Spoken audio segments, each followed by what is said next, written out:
कीर्तन गानन कर्णपतौ ओम ज्ञानतिमिरान्धस्य ज्ञानाञ्जनशलाकया चक्षुरुन्मिलितं येन तस्मै श्रीगुरवे नमः। नमो विष्णुपदाय कृष्णप्रेष्ठाय भूतले श्रीमते राधानाथ स्वामिनिति नामिने। नमो विष्णुपदाय कृष्णप्रेष्ठाय भूतले श्रीमते जयपताका स्वामिनिति नामिने। नमाचार्यपदाय निताय कृपाप्रदायिने गौरकथा धामदाय नगरग्रामधारिणे। नमो विष्णुपदाय कृष्णप्रेष्ठाय भूतले श्रीमते भक्तिवेदान्त स्वामिनिति नामिने। नमस्ते सरस्वती देवे गौरवाणी प्रचारिणे निर्विशेष शून्यवादी पाश्चात्य देशकारिणे। जय श्री कृष्ण चैतन्य प्रभु नित्यानंद श्री अद्वैत गदाधर हरे कृष्णा कृष्णा कृष्णा हरे हरे हरे राम राम राम हरे हरे। मुखं करोति वाचालं पङ्गुं गिरिं यत्कृपातमहं वन्दे श्रीगुरुं दिनतारिणं परमानन्दमाधवं श्रीचैतन्येश्वरम्। हरे कृष्णा। আমি আজকে যেটা বলছি আমার সত্যি এখানে বসার, আপনাদের সামনে বসার, স্পেশালি আমার মা বাবা আছেন এখানে, ওরা আমার শিক্ষাগুরু, তো ওদের সামনে আশীর্বাদ। তো শ্রী রাধা কৃপা কটাক্ষ স্তবরাজ, এটা হচ্ছে শ্রী শিব ঠাকুর, ভগবান শিব ঠাকুর দ্বারা উনি বলেছেন, শ্রীমতী রাধারানীর স্তুতি করেছেন, বন্দনা করেছেন, এবং শ্রীল রঘুনাথ দাস গোস্বামী ওটাকে লিখিত রূপে আমাদের সামনে দিয়েছেন, দাস গোস্বামী।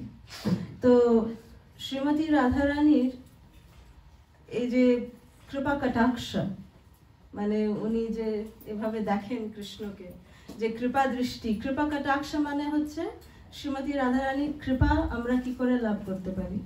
শিব ঠাকুর হচ্ছেন পরম বৈষ্ণব, তো শিব ঠাকুর এই পারফেকশন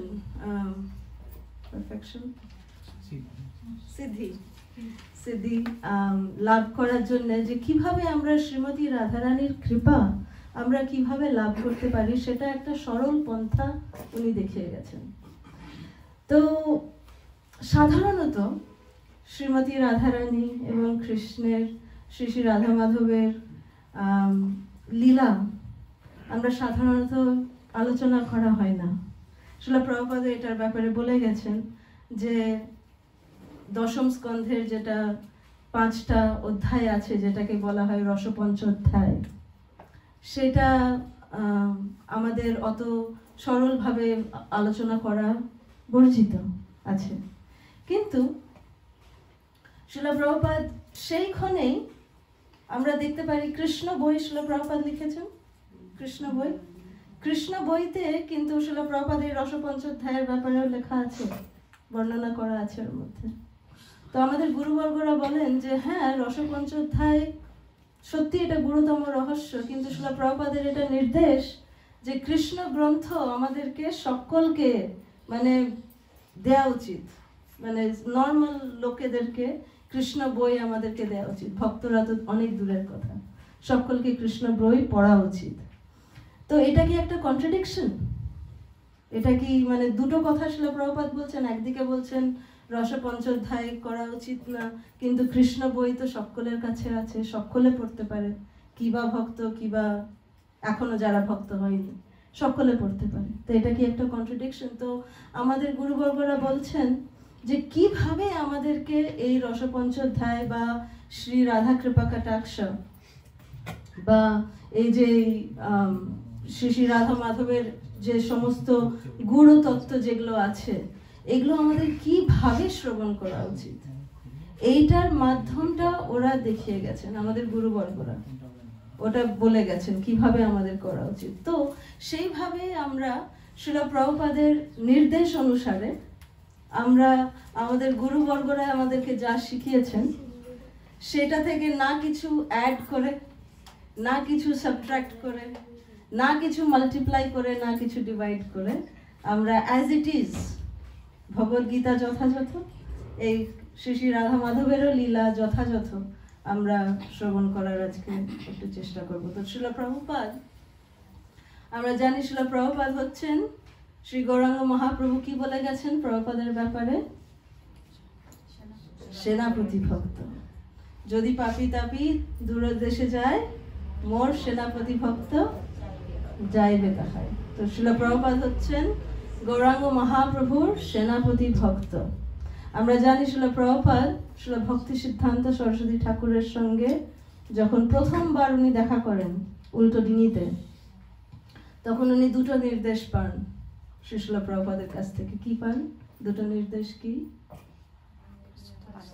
পাশ্চাত্য দেশে প্রচার করো এবং ইংলিশ গ্রন্থ লেখো, অনুবাদ করো, বাংলা এবং সংস্কৃত থেকে ইংলিশে অনুবাদ করো। তো আমরা দেখছি আমাদের এত সুন্দর বাচ্চারা, আজকে সৃজা তোমরা এত সুন্দর শ্লোক বললে, তোমরা কত সুন্দর লাগলো, এটা কত আমাদের প্রেরণা হওয়া উচিত। এত সুন্দর সুন্দর এরা শ্লোক বলছে কুন্তী দেবীর শিক্ষা থেকে, আমাদেরও শিক্ষা হওয়া উচিত যে প্রহ্লাদ মহারাজ যেটা বলে গেছেন কৌমারম আচরেত প্রাজ্ঞ, এটা তোমরা দেখিয়ে দিচ্ছ, আমাদের জন্য এটা খুব বড় শিক্ষা। তো এটাই হচ্ছে শ্রীল প্রভুপাদের শিক্ষা। শ্রীল প্রভুপাদ তখন দীক্ষা পেয়েছেন, তখনও শ্রীল ভক্তি সিদ্ধান্ত সরস্বতী ঠাকুর 11 বছর পর যখন প্রভুপাদের দীক্ষা হয়, দীক্ষা সেরেমনির সময়তেও এই দুটো নির্দেশ শ্রী শ্রীল প্রভুপাদ আমাদের প্রভুপাদকে আবার দেন। তৃতীয়বার এই একই নির্দেশ শ্রী শ্রীল প্রভুপাদ দেন হচ্ছেন রাধাকুণ্ডের তীরে বৃন্দাবনে। বৃন্দাবনে শ্রীল প্রভুপাদ যখন ভক্তি সিদ্ধান্ত সরস্বতী ঠাকুরের সঙ্গে আছেন, তখন উনি আবার বলেন যে তুমি যখন একটু লক্ষ্মী পাবে, টাকা পাবে, গ্রন্থ তুমি প্রডিউস করো, ছাপাবে এবং গ্রন্থ অনুবাদ করো আর পাশ্চাত্য দেশে তুমি প্রচার করো। তো শ্রীল প্রভুপাদ আমরা জানি উনি রাধা দামোদর মন্দিরে শ্রীল প্রভুপাদ থাকতেন, বানপ্রস্থ জীবন উনি যাপন করতেন। তো শ্রীল প্রভুপাদের মুড কিরকম ছিল? শ্রীল প্রভুপাদ বৃন্দাবন ধামে আছেন। হ্যাঁ, আমাদের সকলের স্বপ্ন যে ধামে বাস। হ্যাঁ, আমরা তুলসী মহারানীকে রোজ বলি, এই মোর অভিলাষ বিলাস কুঞ্জে দিও বাস। তো শ্রীল প্রভুপাদের ওই ইচ্ছা, শ্রীল প্রভুপাদ রাধা দামোদরের সাক্ষাতের নিকটে উনি এখানে বাস করতেন। আর যখন শ্রীল প্রভুপাদ এখানে বাস করতেন, উনি শুধু গ্রন্থ লিখতেন, প্রথম স্কন্ধ, দ্বিতীয় স্কন্ধ উনি অনুবাদ করছেন শ্রীমদ্ ভাগবতমের। কিন্তু শ্রীল প্রভুপাদ ওটাতে কিন্তু স্যাটিসফাইড ছিলেন না, মানে সন্তুষ্ট ছিলেন না।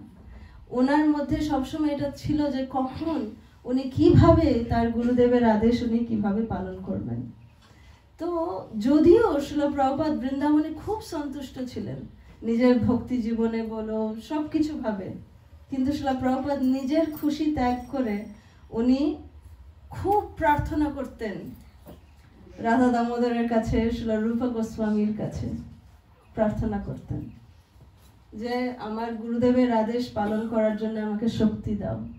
আমার এখন 66 বছর বয়স, 67 বছর বয়স, আমি কি করে আমার গুরুদেবের আদেশ আমি কিভাবে পালন করব? তো রূপা গোস্বামী ওনাকে স্বপ্নতে এসে, সাক্ষাৎ এসে বলেছেন, তুমি যাও, আমি তোমার পেছনে আছি। রূপা গোস্বামী বলেছিলেন প্রভুপাদকে। তো সেই আদেশটা পাওয়ার পর শ্রীল প্রভুপাদ আসলেন বোম্বেতে। এসে সিন্ধিয়া স্টিমশিপ কোম্পানির চেয়ারউম্যান সুমতি মোরারজির সঙ্গে দেখা করেন। কত কষ্ট করে বলছেন যে আমাকে একটা টিকিট দাও, শুধু আমাকে আমেরিকা যেতে হবে, আমাকে একটা টিকিট দাও। উনি বললেন, স্বামীজি আমাদের কাছে কোনো লোক যাওয়ার জাহাজ নেই, আমাদের সব মালবাহী জাহাজ। ঠিক আছে, আমি মালবাহী জাহাজে যাব, আমাকে একটা টিকিট দাও। ও সুমতি মোরারজি বলল, স্বামীজি ওখানে খুব ঠান্ডা, তুমি পারবে না থাকতে, তুমি মরে যাবে, ওখানে এত ঠান্ডা, তুমি কি খাবে, তুমি তো ভেজিটেরিয়ান, কি খাবে তুমি ওখানে, তুমি না খেয়ে না মানে ঠান্ডা না বরদাস্ত করে মরে যাবে তুমি ওখানে। আচ্ছা ঠিক আছে, যা হওয়ার কৃষ্ণ দেখে নেবে, আমাকে তুমি শুধু একটা টিকিট দাও। তো সেই সুমতি মোরারজির একটা টিকিট নিয়ে শিলা প্রভুপাদ জলদূত নামক মালবাহী জাহাজে শিলা প্রভুপাদ কলকাতাতে 1965-এ জন্মাষ্টমীর কিছুদিন আগে শিলা প্রভুপাদ তার জার্নি শুরু করলেন। রাস্তায় যেতে যেতে 3টে হার্ট অ্যাটাক শিলা প্রভুপাদের হয়। যখন অ্যাকচুয়ালি 2টো হয়, যখন যদি থার্ড ওয়ানটা আসে শিলা প্রভুপাদ ভাবছেন যে আমি আর থাকতে পারবো না, বাঁচবো না। তো তখন উনি স্বপ্ন পান যে সমস্ত গুরুবর্গরা, সমস্ত পরম্পরার আচার্য বৃন্দরা, 10 অবতার সকলে জলদূতার সঙ্গে আছে এবং শিলা প্রভুপাদকে পার করিয়ে নিয়ে যাচ্ছে। কৃষ্ণ স্বয়ং শিলা প্রভুপাদকে সঙ্গে আছে। তো শিলা প্রভুপাদের এত কষ্ট নিয়ে শিলা প্রভুপাদ আসলেন কোথায়? প্রথমে নামলেন হচ্ছেন বস্টনে। জলদূতা থেকে প্রথম জায়গায় যেখানে নামলেন সেটা হচ্ছে বস্টন, একটা জায়গা আমেরিকাতে। তো শিলা প্রভুপাদ এই যে ইমিগ্রেশনের লাইনে প্রভুপাদ দাঁড়িয়ে আছেন, এখানে যখন প্রভুপাদ দাঁড়িয়ে আছেন, শিলা প্রভুপাদ তার অটোবায়োগ্রাফিতে শিলা প্রভুপাদ লিখছেন যে যখন বেরিয়ে আসছেন শিলা প্রভুপাদ, ওখান থেকে জানে না যে লেফটে যাব কি রাইটে যাব, কেউ নেই প্রভুপাদকে রিসিভ করতে। আমরা যখন কোনো বিদেশের জায়গাতে যাই, আমাদের জানি আমাদের নাম নিয়ে একজন কেউ দাঁড়িয়ে থাকবে, আমাদেরকে স্বাগতম জানাবে, নিয়ে যাবে। অচেনা জায়গাতে এরকম হয় না। কিন্তু শিলা প্রভুপাদ 69 বছর বয়সে জানে না কোথায় যেতে হবে, কিন্তু শিলা প্রভুপাদ গেছেন শুধুমাত্র তার গুরুদেবের আদেশ পালন করার জন্য। দিয়ে ওখান থেকে বস্টন থেকে নিউ ইয়র্কে যান। নিউ ইয়র্কে গিয়ে একা এত ঠান্ডা, প্রভুপাদের কত কষ্ট হয়, কত কষ্ট। তাও শিলা প্রভুপাদ এই গাছের তলায়, একটা টমকিন স্কোয়ার পার্ক, গাছের তলায় শিলা প্রভুপাদ ওখানে প্রত্যেক দিন যেতেন, ওখানে দাঁড়িয়ে দাঁড়িয়ে কীর্তন করতেন। আর যেখানে অ্যাপার্টমেন্টে থাকতেন সেটার তার সামনে একটা ছোট্ট মতন একটা মানে স্টোর ফ্রন্ট মতন ছিল, ওটার নাম শিলা প্রভুপাদ দিয়েছিলেন ম্যাচলেস গিফটস। তো এটা হচ্ছে সেই ম্যাচলেস গিফটস। এখানে শিলা প্রভুপাদ 3 দিন, সপ্তাহে 3 দিন অনুষ্ঠান করতেন, সোমবার, বুধবার আর শুক্রবার। একদিন এমন হয়েছে যে টমকিন স্কোয়ার পার্কে গিয়ে শিলা প্রভুপাদ সকলকে বলতো, আসো আসো তোমরা আসো, প্রসাদ খাওয়াবো, ভালো করে আসো। তো একদিন কি হয়েছে, কেউ আসেনি। শিলা প্রভুপাদ অত রান্না করে রেখেছে, এক একজন 10টা 11টা করে রুটি খেত। শিলা প্রভুপাদ 111 খানা রুটি নিজের হাতে বানাতেন। মিনিমাম 10 জন তো আসবেই, তো 120টা রুটি প্রভুপাদ নিজের হাতে বানাতেন। অত প্রসাদ বানিয়েছেন, এসে দেখেন যে কেউ আসেনি সেদিন। তো শিলা প্রভুপাদ আরতি করলেন। আরতি করার পরে ব্যাসাসনে বসলেন। ব্যাসাসনে বসার পরে নিজের টেপ রেকর্ডারটা অন করলেন। উনি 4 দেয়ালকে বসে বসে ক্লাস দিলেন, কেউ ছিল না সেদিন। আর সেই লেকচারটা রেকর্ড হয়েছিল। সেটা জানেন কি হয়েছে? আজকে আমরা এই লেকচারটা কি রূপে দেখতে পারি, কেউ বলতে পারবে? ভগবদ গীতার ইন্ট্রোডাকশন, যেটা হচ্ছে ভগবদ গীতার ইন্ট্রোডাকশন, যেটা 11 পাতার ইন্ট্রোডাকশন, সেটা হচ্ছে শিলা প্রভুপাদ যেটা নিজে একা বসে ম্যাচলেস গিফটে, কেউ ছিল না, একা বসে রেকর্ড করেছে। সেটা হচ্ছে ভগবদ গীতার ইন্ট্রোডাকশন। তো সেটা হচ্ছে এইভাবে শিলা প্রভুপাদ একজন এটা জগন্নাথ বানিয়েছিল একজন কার্পেন্টার, শ্যামসুন্দর প্রভু বলে তার নাম। তো উনি এই জগন্নাথ বানিয়েছিলেন। তো এমনি করে প্রভুপাদ বসে বসে টমকিন স্কোয়ার পার্কে এমনি করে ভক্ত বানিয়েছেন। আস্তে আস্তে সকলে দীক্ষা নিল। দিয়ে জর্জ হ্যারিসন অ্যাপল থেকে লন্ডনে আসলো।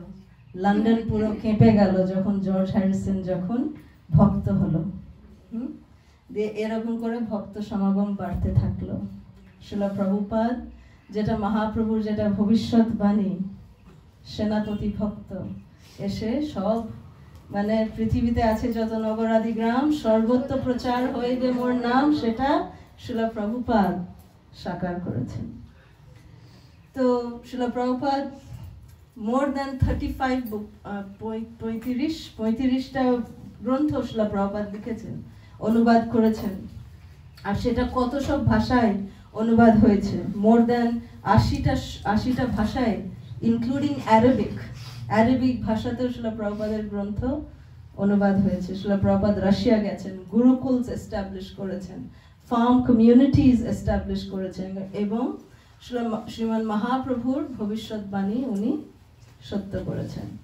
তো এই শিলা প্রভুপাদের ব্যাপারে বলার রাধা কৃপা কটাক্ষের সঙ্গে কি সম্পর্ক আছে? প্রথম কথা, যদি প্রভুপাদ না হইতো তবে কি হইতো? আমরা এখানে থাকতাম না। তো শিলা প্রভুপাদের ব্যাপারে একটু যদি না বলা হয় এটা খুব অন্যায় হবে। শিলা প্রভুপাদের ব্যাপারে বলে ওনার আশীর্বাদ নিয়ে তারপরে আমরা যদি শ্রী শ্রী রাধা মাধবের যদি আমরা লীলা শ্রবণ করি, তাহলে আমরা সঠিকভাবে ঠিক মতন সেবাভাবে আমরা লীলা শ্রবণ করতে পারবো। এটা হচ্ছে একটা কারণ। দ্বিতীয় কারণ হচ্ছে গোপীরা, শ্রীমতী রাধারানী এবং সমস্ত গোপীগণ, ওরা কিন্তু নিজেদের সন্তুষ্টি বিধানের জন্য কোনো কাজ করেনি। গোপীদের আপনারা মুড দেখবেন, ওরা যদি শ্রীমতী রাধারানী যখন মানে কৃষ্ণ যখন দেখলেন যে গোপীরা একটু অহংকার হয়ে গেছে, রাসলীলা ছেড়ে চলে গেল শ্রীমতী রাধারানীর সঙ্গে, তো শ্রীমতী রাধারানী যখন যাচ্ছেন কৃষ্ণর সঙ্গে, তখন আমাদের জীব গোস্বামী পাদের টিকাটা বলেন, এটা উনি এক্সপ্লেন করেছেন যে শ্রীমতী রাধারানী শ্রীমদ ভাগবতে দেয়া আছে সেই গোপীরও একটু অহংকার হয়, তো ওই জন্য কৃষ্ণ তখন রাধারানীকে ছেড়েও চলে গেছিলেন। কিন্তু জীব গোস্বামী পাদ এটার ব্যাখ্যা করে যে শ্রীমতী রাধারানীর কোনোদিনও অহংকার হতে পারে না। শ্রীমতী রাধারানী হচ্ছেন মহাভাব স্বরূপিনী শ্রীমতী রাধা ঠাকুরানী, ওনার অহংকার কি করে হতে পারে? ও হচ্ছে পারফেকশন, সমস্ত সবকিছুর পারফেকশন হচ্ছে শ্রীমতী রাধারানী। তো শ্রীমতী রাধারানীর কি ভাব ছিল যে শ্রীমতী রাধারানী তখন ভাবছে যে ও আমি শুধু একা একা, আমাকে কৃষ্ণ নিয়ে চলে আসলো, আমার সখীরা ওখানে একা একা নিশ্চয়ই কান্না করছে, আমি কি করে ওদেরকে ছেড়ে আমি কি করে এনজয় করব কৃষ্ণর সঙ্গে? না না, আমি তাহলে আমার একটু এক্সটার্নালি মানে বাহিরঙ্গভাবে আমি একটু আমার মানটা দেখাই, তাহলে কৃষ্ণ আমাকেও ছেড়ে দেবে, তাহলে গোপীরা আমার কাছে চলে আসবে, আমার সখীরা, দিয়ে আমি ওদেরকে শেখাতে পারবো যে ওদের এটা দোষ হয়েছে, যে ওদের অহংকার হয়ে গেছিল, তো ওইটা আমি আমার কার্য দিয়ে আমি ওদেরকে বোঝাবো। এইটা জীব গোস্বামী পাদ ব্যাখ্যা করেছেন। তো শ্রীমতী রাধারানীর জীবনে আমরা দেখি যে উনি কখনো নিজে খুব খুশি থাকবো, কৃষ্ণ বলেন যে কৃষ্ণ হচ্ছেন পরম পুরুষ ভগবান, রাইট? কৃষ্ণ যখন খুব আনন্দ থাকে, খুব খুশি, সেই খুশিটা যদি বার হয়ে একটা রূপ ধারণ করে, সেটা হচ্ছেন শ্রীমতী রাধারানী। শ্রীমতী রাধারানী হচ্ছে কৃষ্ণের আনন্দ। তো শ্রীমতী রাধারানী যদি কৃষ্ণের সঙ্গে থাকে, কৃষ্ণের আর কারুর দরকার নেই। গোপীরা তো ঠিক আছে, মানে আমরা তো কোন ছাড়, গোপীদেরও দরকার নেই কৃষ্ণের, কিন্তু শ্রীমতী রাধারানী ওইটা উনি চান না। শ্রীমতী রাধারানীর কৃপাতে সমস্ত গোপীগণ, ইনক্লুডিং মানে আমরা যে তুচ্ছ জীব, আমরা একটু সেবা করার চেষ্টা করছি, এইটা যে আমাদের সেবা করার একটু সুযোগ আমরা পাচ্ছি, এটা হচ্ছে শুধুমাত্র শ্রীমতী রাধারানীর কৃপার জন্য। তো শ্রীমতী রাধারানী নিজের সন্তুষ্টি কখনো দেখেন না, ঠিক যেরকম শ্রীল প্রভুপাদ, উনি খুব সন্তুষ্ট ছিলেন বৃন্দাবনে, ঠিক নিজের সাধন ভজন সব করছেন খুব ভালোভাবে, কিন্তু শ্রীল প্রভুপাদ নিজের সাধন ভজন ছেড়ে দিয়ে, কোন মানুষ 69 বছর বয়সে, যেই বয়সের লোকেরা রিটায়ারমেন্ট নেয়, হ্যাঁ কিছু করব না, শুধু সাধন ভজন করব, শ্রীল প্রভুপাদ একটা লাইফ মিশন, একটা অন্য একটা দেশে গিয়ে প্রচার কার্য উনি শুরু করলেন। তো হলো না গোপীদের ভাব, শ্রীমতী রাধারানীর ভাব আর শ্রীল প্রভুপাদ। ওই জন্য শ্রীল জয়পতাকা মহারাজ খুব সুন্দরভাবে একটা কোটেশন দেন শ্রীল প্রভুপাদের ব্যাপারে, যে যখনই কোনো সাধু অভয়চরণকে আসতো, গৌরমোহন দে বাড়িতে যখন আসতো, শ্রীল প্রভুপাদের বাবার বাড়িতে, তো যে কোনো সাধু আসতো, গৌরমোহন দে অভয়চরণকে নিয়ে যেতেন, সাধু বাবা আমার ছেলেকে একটু আশীর্বাদ করো যাতে রাধারানীর ভক্ত হতে পারে। কৃষ্ণের ভক্তের জন্য বলতো না, যাতে রাধারানীর সেবক হতে পারে, এইটা ছিল গৌরমোহন দে আর ইচ্ছা। তো শ্রীল প্রভুপাদ এই জন্য বলছেন, আপনারা দেখেছেন নিশ্চয়ই, শ্রীল প্রভুপাদ মৃদঙ্গ বাজাচ্ছেন, আচার্য সিরিজে একটা মৃদঙ্গ বাজাচ্ছে, আর শ্রীল প্রভুপাদ বলছেন, my father wanted me to become like this, মানে আমাকে চাইতেন যে আমি যাতে ভক্ত হই আর সকলকে ভক্ত বানাতে পারি। এটা ছিল শ্রীল প্রভুপাদের বাবার ইচ্ছা, যে যাতে উনি রাধারানীর, শ্রীমতী রাধারানীর ভক্ত হবেন। তো ওই জন্যে শ্রীল প্রভুপাদ হচ্ছেন, ওনার আমরা কৃপা নিয়ে, শ্রীমান গৌরাঙ্গ মহাপ্রভুর কৃপা নিয়ে আমরা শ্রী রাধা কৃপা কটাক্ষ আমরা একটু আজকে শ্রবণ করব। তো একটু আমাদের প্রেজেন্ট যুগের একটু ছবি দেখে নিন আপনারা। এটা হচ্ছে সেই গাছ, টমকিন স্কোয়ার পার্কের গাছ, যখন মা বাবা এসেছিলেন। তো এটা হচ্ছে আমাদের তীর্থস্থান, আমরা তো ধাম দেখি, আমেরিকাতেও শ্রীল প্রভুপাদ আমেরিকাকে তীর্থস্থান বানিয়ে দিয়ে গেছেন। তো এটা হচ্ছে সেই গাছ যেখানে শ্রীল প্রভুপাদ চ্যান্টিং করতেন, টমকিন স্কোয়ার পার্কে। আর এটা সেই গাছ, এটা সেই ম্যাচলেস গিফট যেখানে শ্রীল প্রভুপাদ প্রথম মন্দির শুরু করেছিলেন। এখানে মা বাবা দাঁড়িয়ে আছেন, ম্যাচলেস গিফট। এটা শ্রীল প্রভুপাদের প্রথম তীর্থ যাকে বলে আমেরিকায়। জয় শ্রীল প্রভুপাদ কি জয়। তো এখন শ্রী রাধা কৃপা কটাক্ষ স্তবরাজ, এটাতে 19টা শ্লোক আছে। 19টা শ্লোকের মধ্যে 1 থেকে 12 হচ্ছে শ্লোক শ্রী রাধা কৃপা কটাক্ষ, আর 13 থেকে 19 নম্বর হচ্ছে ফলস্তুতি।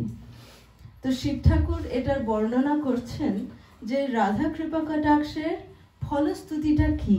ওটা যদিও ওটা 13 থেকে 19 নম্বর শ্লোকে, মানে ওটা শেষে দেয়া হয়, কিন্তু আমাদের আচার্যবর্গ এটা শিখিয়ে গেছেন যে যদি আমরা ফলস্তুতিটা যদি আগে জানি, তাহলে আমরা সেই স্তুতির স্তবের আমরা মহিমা জেনে তারপরে যদি আমরা স্তবটা শুনি, তাহলে তার আরো বেশি আমরা হৃদয়ঙ্গম করতে পারবো।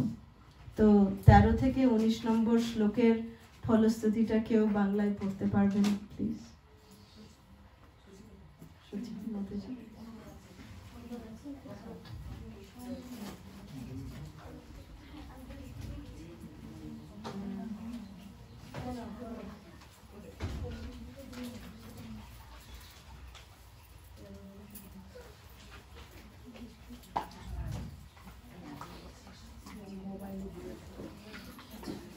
আপনারা দেখতে পারেন, সকলে গ্রুপে দেয়া আছে শুধু অনুবাদগুলো 13 থেকে 19 নম্বর শ্লোক পর্যন্ত।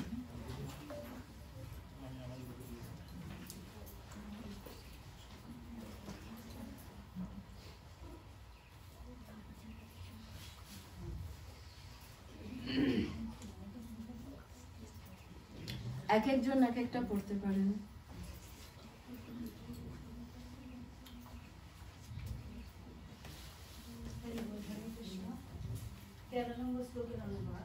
এই প্রকার প্রসন্ন হয়ে শ্রী বিশ্ববানু রাজ নন্দিনী শ্রীমতী রাধারানী কৃপা কটাক্ষ স্তোত্র পাঠকারীকে স্বীয় কৃপা কটাক্ষ ভাজন করলেন। সেই সময়ে প্রারব্ধ অপ্রারব্ধ ফলমুখরূপ সঞ্চিত কর্মসমূহে বিনষ্ট হবে এবং ব্রজরাজ নন্দনের পরিকর মণ্ডলে তার প্রবেশ হবে। ধন্যবাদ।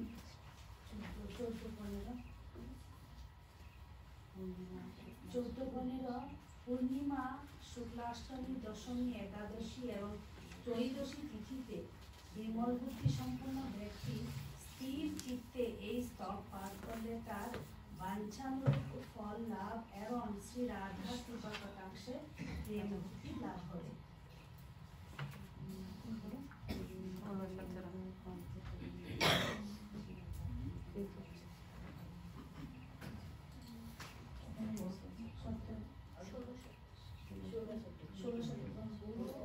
হৃদয় কণ্ঠ পরিমিত শ্রী রাধাকুণ্ডের জলে স্থিত হয়ে তিনি এই শ্লোকে 100বার পাঠ করলেন। তার সমস্ত অর্থ সিদ্ধি হবে। বাকপটুতা, পরমৈশ্বর্য লাভ এবং স্বীয় নেত্রের দ্বারা শ্রীমতী রাধারানীর দর্শন লাভ হবে। ধন্যবাদ। নেক্সট। শ্রীমতী রাধারানী প্রসন্ন হয়ে সেই সময় মহান বর প্রদান করবেন, যাতে সে প্রিয় শ্রী শ্যাম সুন্দরের দর্শন করতে সমর্থ হবে এবং ব্রজনাথ শ্রী নন্দনন্দন তাকে নিত্যলীলায় প্রবেশ করাবেন। ইহা ব্যতীত বৈষ্ণবগণের অপর প্রাপ্য বস্তু কিছুই নেই। ধন্যবাদ। নেক্সট। শেষ? ঠিক আছে। তো ফলশ্রুতি এটাকে বলা হয়, শ্রী রাধা কৃপা কটাক্ষকে বলা হয় ব্রজের ন্যাশনাল অ্যান্থম। আমাদের ইন্ডিয়ার ন্যাশনাল অ্যান্থম তো হচ্ছে জনগণমন, তো বৈষ্ণবদের ন্যাশনাল অ্যান্থম হচ্ছে শ্রী রাধা কৃপা কটাক্ষ। ঠিক আছে। তো শ্রীমতী রাধারানী, আমরা জানি গোপী গীতে,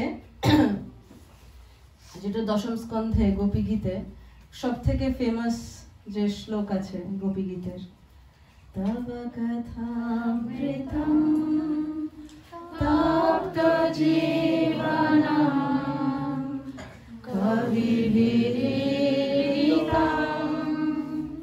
কল্মষাপরম শ্রবণমঙ্গলম শ্রীমদাগতম ভুবি গৃহন্তি য়ে ভূরিরা জনা।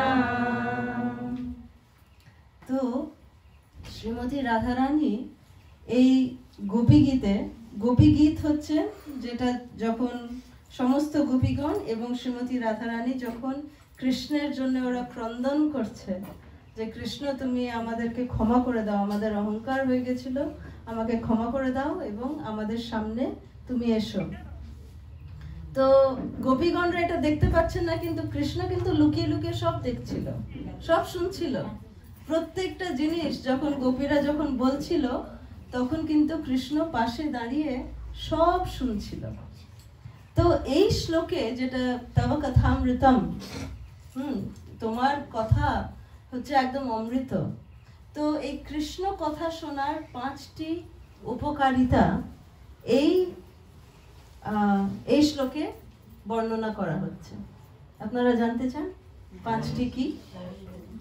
তো 5টি হচ্ছে, প্রথম হচ্ছে তপ্ত জীবনম।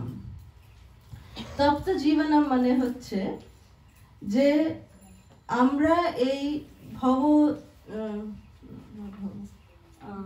জড়জগতে আমরা একদম ওরকম ভাবে মানে জলের জন্য আমরা খুব তেষ্টাতে আমরা একদম মানে প্রাণ হারা হয়ে যাচ্ছি। হ্যাঁ, তো কিন্তু কৃষ্ণের কথা হচ্ছে তপ্ত জীবনমের মতন, যে যখন একদম রেতে, যখন ডেজার্ট মরুভূমিতে যখন বৃষ্টি হয় তখন এমন ভাবে বৃষ্টি পড়ে যে ওখান থেকে কিন্তু ধোঁয়া বেরোয়। হ্যাঁ, তো ওই বৃষ্টির জলকে যখন আমরা কেউ যদি পান করে অত মানে অনেক সময়ের পর ভেবে দেখুন কত কষ্ট, যে একটু বৃষ্টি জল পেলে কিরকম লাগে, আহা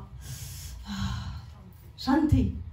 তো ওই জন্য কৃষ্ণ কথা হচ্ছে গোপীগণরা বলছেন যে হচ্ছে এটা তপ্ত জীবনম। দ্বিতীয়, কলমশ আপহম। সমস্ত কলমশ মানে কলিযুগের সমস্ত কলমশ, যে 4টে পাপের স্তম্ভ আছে, সে সমস্ত পাপের স্তম্ভ থেকে কি বলে কৃষ্ণ আকর্ষণ করে নেয়, কৃষ্ণ নিয়ে নেয়। কৃষ্ণ কথা যে শ্রবণ করে তার সমস্ত পাপ কৃষ্ণ আকর্ষণ করে নিয়ে নেয়। তো কলমশ আপহম। তৃতীয়, শ্রীমৎ। এটা হচ্ছে সবকিছু কিন্তু ওই তব কথামৃতমের এক একটা শব্দ এগুলো। তো শ্রীমৎ, শ্রীমতের মানে কি? শ্রীমতের মানে হচ্ছে যে দিব্য আধ্যাত্মিক জগতের যে আমরা পাওয়ার পাই, হ্যাঁ, শক্তি যেটা আমরা পাই, যে আধ্যাত্মিক জগতে শিলা প্রভুপাদ যেটা বলে গেছেন যে পিউরিটি ইজ দ্য ফোর্স, শুদ্ধতাই হচ্ছে ফোর্স, শক্তি, শুদ্ধতা হচ্ছে শক্তি।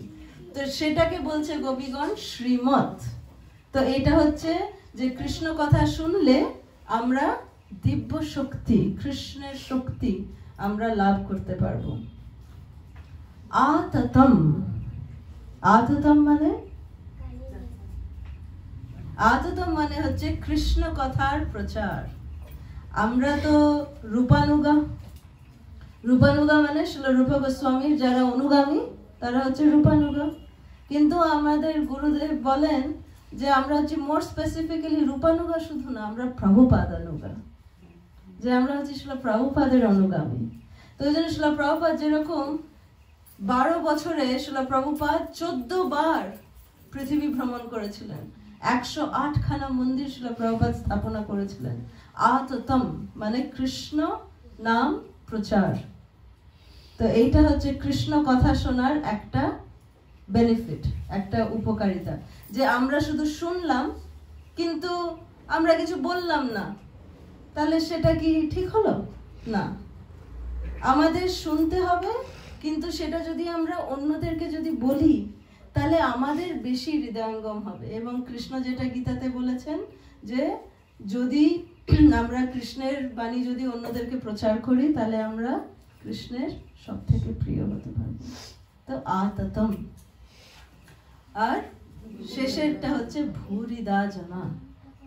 ভূরিদা জানা মানে হচ্ছে যারা এই প্রচার কার্যে নিযুক্ত আছে তারা হচ্ছে মোস্ট মিউনিফিসেন্ট, মানে সব থেকে তারা বড় দাতা, সব থেকে বড় দাতা হচ্ছে তারা যারা কৃষ্ণকে দান দিচ্ছে, কৃষ্ণ কথার দান দিচ্ছে। তো এটা হচ্ছে কৃষ্ণ কথা শোনার 5টা উপকারিতা। তারপরে শ্রীমতী রাধারানী, আমরা তো গোপী গীত থেকে এক্ষুনি শুনলাম তব কথামৃতম। আপনারা নিশ্চয়ই জানেন ভ্রমর গীত। ভ্রমর গীতের ব্যাপারে শুনেছেন, যখন উদ্ধবজি যখন আসলেন বৃন্দাবনে কৃষ্ণের সংবাদ নিয়ে, তখন শ্রীমতী রাধারানী ওই যে পেছনে দেখুন উদ্ধব কৃষ্ণের পাঠানো চিঠি পড়ছে, কিন্তু শ্রীমতী রাধারানী শুনছেই না, কৃষ্ণ কোনো বাক্য শুনছে না। শ্রীমতী রাধারানী কথোপকথন করছেন এই মধুমাখির সঙ্গে। তো সেই ভ্রমর গীত, এটা হচ্ছে 10টা শ্লোক আছে শ্রীমদ্ ভাগবতমে, 10ম স্কন্ধে 47 নম্বর অধ্যায়ের 12 নম্বর শ্লোক থেকে 21 নম্বর শ্লোক। ভ্রমর গীত হচ্ছে শ্রীমতী রাধারানীর মুখ নিঃসৃত বাণী। এটা হচ্ছে শুধু 10টা শ্লোক শ্রীমদ্ ভাগবতমে আছে, যেটা গোপী গীতের থেকেও বলা হয় এটা আরো অন্যতম। কারণ কি, এটা শুধু শ্রীমতী রাধারানী বলছেন ভ্রমর গীত। তো সেই ভ্রমর গীতের একটা শ্লোকে শ্রীমতী রাধারানী কৃষ্ণ কথার মহিমা উনি বলছেন, যে যে কেউ এই যে ভ্রমরের সঙ্গে কথা বলতে বলতে ভ্রমর কি করে, এক একটা ফুল ছেড়ে আরেকটা ফুল এরকম করে যায়। হ্যাঁ, তো কৃষ্ণকে রাধারানী বলছে তুমিও একটা ভ্রমরের মতন কৃষ্ণ, তুমি আমাদের কাছে ছিলে প্রথমে, তারপরে তুমি এখন মথুরা চলে গেছো, তুমি অন্যদের সঙ্গে ঘুরে বেড়াচ্ছ, তুমি আমাদেরকে তো ভুলেই গেছো। কিন্তু এটা একটা মান শ্রীমতী রাধারানী প্রকাশ করছেন। কিন্তু তারপরে শ্রীমতী রাধারানী কি বলছেন, আমরা তো তোমার সান্নিধ্য পেয়েছি কৃষ্ণ, তুমি এবার অন্যদেরকে, ওই মথুরার যারা নিবাসীগণ ওদেরকেও তুমি একটু কৃপা দাও, ওই ফুলগুলোতেও তুমি গিয়ে একটু ওদেরকে একটু মধু, ওদের কাছ থেকেও একটু মধু পান করো তুমি, তাহলে ওরাও তোমার কৃপা পাবে। এরকম করে শ্রীমতী রাধারানী বলছেন যে কৃষ্ণ কথা, যদি আমরা যে এইটুকু পেয়েছি তোমার কাছ থেকে, এইটুকু আমাদের জীবন সাস্টেন করার জন্য যথেষ্ট, এখন তুমি মথুরাতে ওখানে তুমি লীলা করো। এরকম করে শ্রীমতী রাধারানী বলছেন। তো শ্রীমতী রাধারানী এবং শ্রীমতী গোপীগণদের সমস্ত প্রেমের কৃষ্ণ ভগবদ গীতাতে কি বলছে, একটা শ্লোক আছে,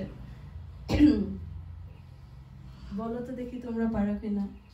কৃষ্ণ কোন শ্লোকে বলছে যে যে আমার কাছে যেরকম ভাবে আসে,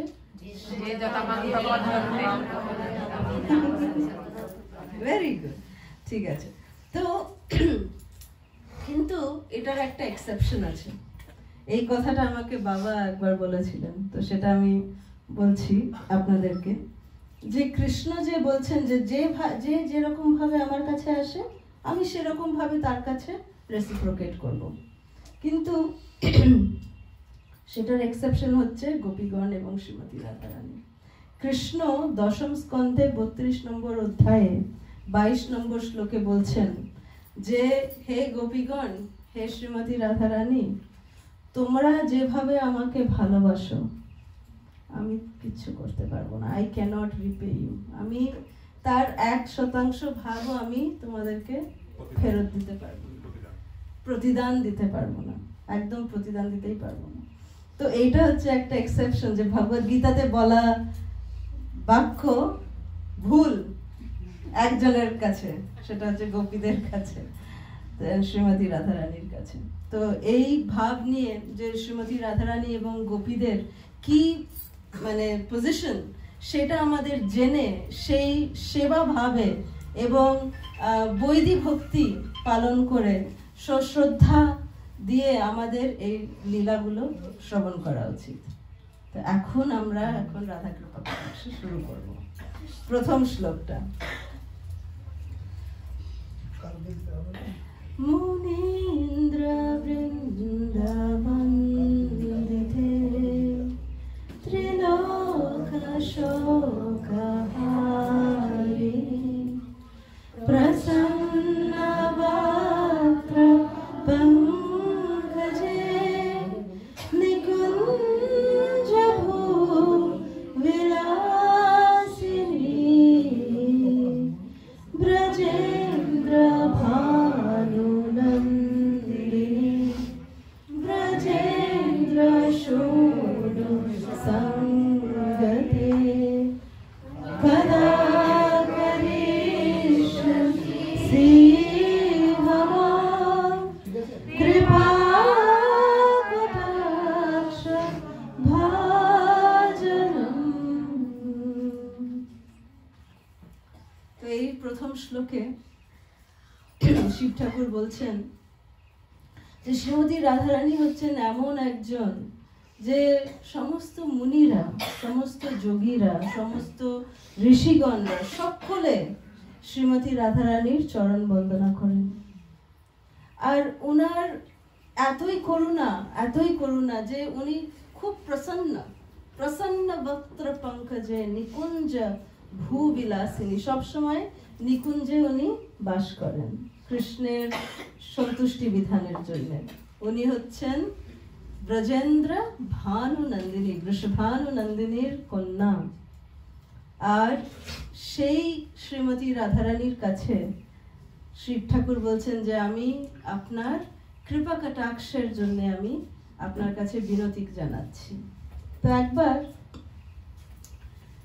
কৃষ্ণ, মা যশোদা খুব সুন্দরভাবে প্রত্যেক দিন রাত্রিবেলায় মা যশোদা কৃষ্ণকে নিজের কোলে নিয়ে, ইভেন যখন কৃষ্ণ, এখানে তো কৃষ্ণ ছোট দেখাচ্ছে, বড় কৃষ্ণকে আমি পাইনি, মা যশোদার কোলে ছবি পাইনি, কিন্তু কৃষ্ণকে সবসময় মা যশোদা নিজের কোলে ঘুম পাড়িয়ে দিতেন। কৃষ্ণ সুন্দরভাবে ঘুমিয়েও যেতেন। যেই কৃষ্ণ ঘুমিয়ে যেতেন, মা যশোদা যখন চলে যেতেন, কৃষ্ণও তখন চুপচাপ বেরিয়ে যেতেন। কৃষ্ণ বেরিয়ে গিয়ে কোথায় আসতেন? শ্রী রাধারানীর কাছে আর সমস্ত গোপীগণদের কাছে আসতেন। একবার কি হয়েছে, শ্রীমতী রাধারানী খুব সুন্দর শৃঙ্গার করেছেন, খুব সুন্দর, খুবই সুন্দরভাবে সেজেছেন। সমস্ত সখীরা শ্রীজিকে খুব সুন্দরভাবে সাজিয়েছেন। এত সুন্দর লাগছিল শ্রীমতী রাধারানীকে দেখতে যে গোপীরাও একদম চোখ ফিরাতে পারছে না শ্রীমতী রাধারানীর কাছ থেকে। এত সুন্দর ওনার মুখমণ্ডল লাগছিল দেখতে। তো কৃষ্ণ যখন আসলো, শ্রীমতী রাধারানীর চেহারা দেখলো, তখন কৃষ্ণ বলল, হে রাধে, তোমাকে দেখতে আজকে এত অপূর্ব লাগছে, এত অপূর্ব লাগছে, একদম যেন পূর্ণমাসীর চাঁদের মতো। আর শ্রীজি ওটা শুনে ক্রোধিত হয়ে গেল, রেগে গেল। হ্যাঁ কৃষ্ণ, তুমি আমার তুলনা তুমি চাঁদের সঙ্গে কি করে করলে? দেহ শ্রীমতী রাধারানী বললেন, চাঁদের মধ্যে 5টা ডিফেক্ট, দোষ, চাঁদের মধ্যে 5টা দোষ আছে। অ্যাকচুয়ালি 6টা আছে, সেটা রাধারানী পরে বলবে, কিন্তু 5টা মেন দোষ। কি সেটা? কৃষ্ণকে বলবে, দেখো ওটা চাঁদ, চাঁদের মধ্যে কলঙ্ক আছে, দেখো অত কলঙ্ক আছে চাঁদের মধ্যে। এবার আমার মুখটা দেখো, আছে আমার মুখে এরকম দাগ আছে। তো তুমি, কৃষ্ণ বলছে, না না নেই নেই নেই নেই রাধে নেই। তো তুমি আমাকে কি করে কম্পেয়ার করতে পারলে চাঁদের সঙ্গে? কি করে বললে আমি চাঁদের মতন দেখতে? দেখো চাঁদকে দেখো, এত কলঙ্কিত চাঁদ, আমি এরকম কলঙ্কিত? আমার মুখমণ্ডল এত কলঙ্কিত না তো? কি করে বলতে পারলে তুমি আমি চাঁদের মতন? না, আমি চাঁদের মতন না। দিয়ে তখন কৃষ্ণ বলল, হ্যাঁ রাধে তুমি চাঁদের মতন না। বলছে, না আমার শেষ হয়নি, দ্বিতীয় কারণ দেখো। দ্বিতীয় হচ্ছে, চাঁদ সবসময় পাল্টাতে থাকে, আমি কখনো পাল্টাই? আমি পাল্টাই না। চাঁদ একদিন এইটুকু, একদিন তারপর দিন এইটুকু, তারপর দিন এইরকম এরকম করে আবার পূর্ণ হয়ে যায়, পূর্ণ হওয়ার পরে আবার রিপিট, আবার এইটুকু ছোট হয়ে যায়। আমি ওরকম না। ইনফ্যাক্ট কৃষ্ণ, তুমি হচ্ছে চাঁদের মতন, আমি না। তুমি হচ্ছে চাঁদের মতন, তুমি সবসময় পাল্টাতে থাকো, আমি কিন্তু পাল্টাই না। তখন কৃষ্ণ বলবে, ও আমি তো পাল্টাই না রাধে, দেখো আমি তোমার সবসময়, আমি তোমার দাসের মতন থাকি, আমি পাল্টাই না। বলছে রাধে, বলছে না তুমি পাল্টাও, আমি প্রমাণ দিতে পারি তুমি পাল্টাও। দেখো এই যে চাঁদ আধা বাঁকা, তুমিও বাঁকা। চাঁদ বাঁকা, চাঁদ টেরা, তুমিও টেরা। চাঁদ কখন বেরোয়? রাতে বেরোয়। তুমিও একটা নিশাচর, এটাও একটা নিশাচর। তো তুমি চাঁদ, আমি না, আমি সবসময় থাকি, তোমার মতন আমি না। আর এই চাঁদ হচ্ছে বিষবন্ধু। বিষবন্ধু মানে যখন সমুদ্র মন্থন হচ্ছিল তখন বেরিয়েছিল চাঁদ। হ্যাঁ, তো এরকম এই বিষবন্ধুর সঙ্গে তুমি বন্ধুত্ব করেছো, তুমি ওর মতনই। আমি বিষবন্ধু না, আমি হচ্ছে অমৃত, তুমি হচ্ছে বিষবন্ধু কৃষ্ণ। তো আমাকে তুমি চাঁদের সঙ্গে তুলনা কি করে করতে পারলে? তো রাধারানীকে একদম, শ্রীজিকে একদম ক্ষমা চেয়ে কৃষ্ণ বলছে, ঠিক আছে রাধে, তোমাকে আমি জীবনে বলবো না যে তুমি চাঁদের মতন। আমি চাঁদের মতন, আমি একদম অ্যাকসেপ্ট করে নিলাম। আমি আর কোনো দিন তোমাকে বলবো না, তুমি একদম পদ্ম ফুলের মতন তোমার মুখমণ্ডল, এটা ঠিক আছে? তখন শ্রীজি বলবে, হ্যাঁ এটা ঠিক আছে। আমাকে শিব ঠাকুর এরকম বলেছে, এই শ্লোকে, প্রথম শ্লোকে শিব ঠাকুর বলছেন যে শ্রীজির মুখটা হচ্ছে একদম ফুটিত, প্রস্ফুটিত পদ্ম ফুলের মতো। তো সেইভাবে হচ্ছে কৃষ্ণ তখন ওটা অ্যাকসেপ্ট করবে যে হ্যাঁ শ্রীজি তোমার মুখমণ্ডল চাঁদের মতন না, আমি চাঁদ, তুমি হচ্ছ পদ্ম। তো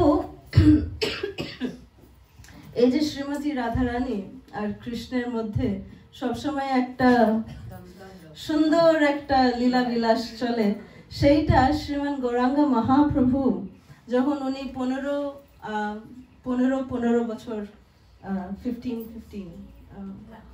সালে যখন উনি ব্রজমণ্ডল পরিক্রমা করেছিলেন, তখন বহুলাবনে যখন মহাপ্রভু ছিলেন, তখন বহুলাবনে যখন যেই মহাপ্রভু প্রবেশ করেছেন বহুলাবনে আসার সঙ্গে সঙ্গে সমস্ত গাভীরা এসে মহাপ্রভুর দেহ চাটতে লেগেছিল।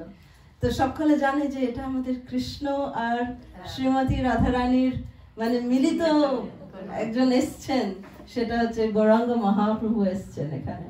তো গৌরাঙ্গ মহাপ্রভু এভাবে গাছের তলায় বহুলাবনে বসে আছিলেন, আর যখন গাভীরা ওনার দেহ চাটছিলেন, তখন শ্রীলা কৃষ্ণদাস কবিরাজ গোস্বামী শ্রী চৈতন্য চরিতামৃতার মধ্য লীলাতে একটা সুন্দর একটা লীলা বলেন। 17 নম্বর অধ্যায়ে এই লীলাটা আছে, যে দুটো তোতা পাখি, শুক আর শাড়ি, শুক আর শাড়ি ওরা গাছের উপর বসে আছে, আর মহাপ্রভু নিচে বসেছিল, আর শুক আর শাড়ি মহাপ্রভুকে দেখে ওরা আরো কথা বলতে লেগেছে একদম। তো শুকা বলছে, জানো শাড়ি, আমার কৃষ্ণ হচ্ছে মদন মোহন, এমন সুন্দর কৃষ্ণ আমার যে একদম মদনকেও মোহিত করে দেয়, ওই জন্য ওর নাম হচ্ছে মদন মোহন। তখন শাড়ি বলছে, তোমার কৃষ্ণ মদন মোহন, আমার শ্রীজি হচ্ছে মদন মোহন মোহিনী, তোমার মদন মোহনকেও নিজের বশে রেখেছে হচ্ছে আমার শ্রীজি, ঠিক আছে? দিয়ে তখন শুক বলবে, এটা তো চ্যালেঞ্জিং হয়ে গেল, এখন আমি কি বলি? তখন শুকা বলবে, আমার কৃষ্ণ হচ্ছে গিরিধারী, গিরিরাজকে ধারণ করেছিলেন নিজের ছোট্ট উঙ্গলিতে, আর ছোট্ট আঙ্গুলে তুলে ধরেছেন গিরিরাজকে, গিরিধারী আমার কৃষ্ণ। তখন শাড়ি বলবে, তোমার কৃষ্ণ গিরিধারী? কার শক্তিতে ধরেছিল? কার শক্তিতে তুলেছিল গিরিরাজকে? আমার শ্রীজির শক্তিতে তুলেছিল। তো আমার শ্রীজি হচ্ছে তোমার গিরিধারীকে শক্তি দেওয়ার জন্য আমার শ্রীজি দিয়েছে শক্তি তাকে। তো তখন শুক বলছে, সেটাও তো ঠিক কথা। আচ্ছা, আমার কৃষ্ণ, শুক বলছে, আমার কৃষ্ণ হচ্ছে গোটা জগতের প্রাণ, পুরো জগতের প্রাণ হচ্ছে আমার কৃষ্ণ। শাড়ি বলছে, সেই প্রাণের প্রাণ হচ্ছে আমার শ্রীজি। দিয়ে তারপরে শুক বলবে, জানো আমার কৃষ্ণ ধারণ করে সুন্দর মোর পুচ্ছ, যেটা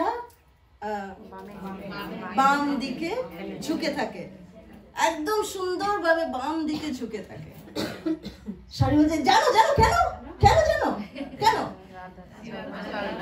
শ্রী রাধার নাম ধারণ করা আছে সেই মোর পুচ্ছে, ওই জন্যে ওইদিকে এমনি করে ধারণ করা আছে।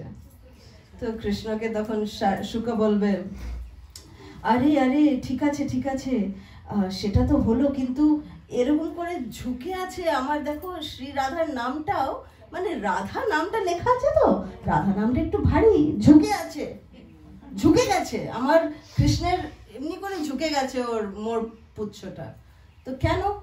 তখন শাড়ি বলবে, আমার শ্রীজির চরণে প্রণাম করার জন্যে কৃষ্ণের মোর পুচ্ছ ঝুঁকে গেছে, শ্রীজির চরণে মোর পুচ্ছ। দিয়ে তখন শুক বলবে, আমার কৃষ্ণ হচ্ছে চাঁদ। তখন শাড়ি বলবে, আমার শ্রীজি হচ্ছে সেই চাঁদকে বসে রাখার মানু ক্যাপচার্স দ্য মুন, কি বললাম, আমার শ্রীজি হচ্ছে যে সেই চাঁদকে নিজের বশে রাখে, সেটা হচ্ছে শ্রীজি দিয়ে তারপরে এমনি করে দিয়ে তারপরে তখন শুক বলবে আচ্ছা শাড়ি অনেক তো হলো, আমরা আমরা শুধু শুধু কেন ঝগড়া করছি, আমরা দুজনে ঠিক আছে আমি মেনে নিলাম যে তোমার শ্রীজি সব থেকে বড়, তুমিও একটু মেনে নাও যে আমার কৃষ্ণ অতটা বড় না হলো একটু বড়, একটু মেনে নাও। তখন শাড়ি বলছে ঠিক আছে শ্রীজির থেকে একটু ছোট, তাহলে মেনে নিচ্ছি, নো প্রবলেম। তো দিয়ে তখন মহাপ্রভু যখন এটা ওদের বার্তালাপ যখন শুনছেন, মহাপ্রভু শ্রী গৌরাঙ্গ মহাপ্রভু একদম খুব শ্রী রাধা ঠাকুরানীর ভাবে খুব উনি মানে প্রেমাশ্রু হচ্ছে তখন। আর তখনই মহাপ্রভুর সামনে এই ময়ূররা নাচতে লেগেছে। যখন ময়ূররা নাচতে লেগেছে মহাপ্রভু আর নিজেকে কন্ট্রোল করতে পারেনি, কারণ কি ময়ূরের এই যে এরকম গলাটা দেখে মহাপ্রভুর কি মনে এসছে যে কৃষ্ণ কিভাবে মানে আমি কিভাবে শ্রীমতী রাধারানীকে মানানোর জন্য আমি ময়ূর সেজে আমি নেচেছিলাম, যে এইভাবে আমি নেচেছিলাম শ্রীমতী রাধারানীকে মানানোর জন্য। আমি এইটা ভেবে না মহাপ্রভু নিজেকে আর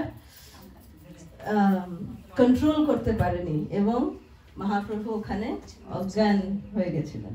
তো যখন অজ্ঞান হয়ে গেছিলেন তখন বলভদ্র ভট্টাচার্য যে মহাপ্রভুর সঙ্গে ছিল ব্রজমণ্ডল পরিক্রমাতে, সে মহাপ্রভুর কানে হরে কৃষ্ণ মহামন্ত্র বলে মহাপ্রভুকে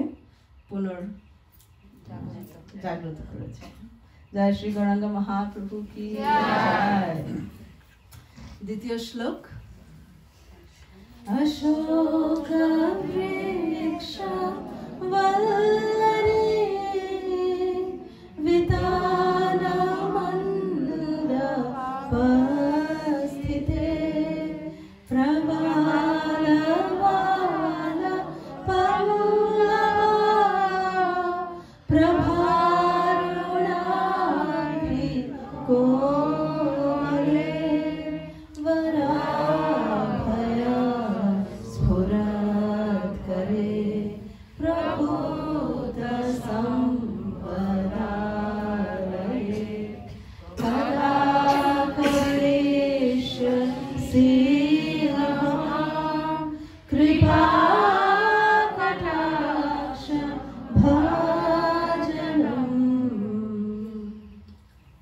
তো শ্রীমতী রাধারানী অশোক বৃক্ষর তলে সবসময় উনি বিরাজমান, যেরকম আমরা এখানে দেখছি যে সখীগণ শ্রীমতী রাধারানীর চরণ বন্দনা করছেন, যে প্রভা রুণাঙ্ঘ্রি কোমলে, যে শ্রীমতী রাধারানীর চরণ হচ্ছে এতই কোমল যে মানে ছুলেই মনে হয় যে শ্রীমতী রাধারানী মেল্ট হয়ে যাবে, পিঘলে যাবে, এত ওনার চরণ হচ্ছে কোমল।